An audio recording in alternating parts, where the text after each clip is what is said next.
51 அம்மன் ஒரே இடத்துல பார்த்தேனே உயிரின் வழியே, யார் கண்ணும் காணா முகமே,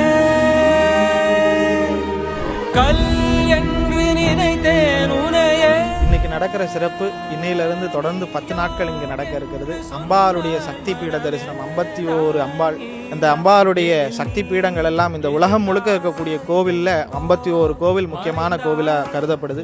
அந்த 51 கோவில்களில் இருக்கக்கூடிய அம்மனை தரிசனம் செய்யக்கூடிய நிகழ்வானது இந்த இடத்துல நம்ம சிறப்பாக அமைச்சிருக்காங்க. இன்னைக்கு 26ஆம் தேதி தொடங்கி ஆகஸ்ட் 4ஆம் தேதி வரைக்கும் சிறப்பாக நடக்க இருக்கிறது. இந்த வைபவத்தில் காலையில் 7 மணிக்கு கோ பூஜையும், 9 மணிக்கு மேலே அம்பாளுக்கு அபிஷேக பூஜையும், மதியம் சிறப்பு ஆராதனையும், சாயந்தரம் மாலை வேளையில் சரியாக 6 மணிலேருந்து 7 மணிக்குள்ள லலிதா சகஸ்ரநாம அர்ச்சனை, குங்கும அர்ச்சனை வைபவம், 7 மணிலேருந்து 8 மணிக்குள்ள அம்பாளுக்கு ஊஞ்சல் உற்சவமும், மாலை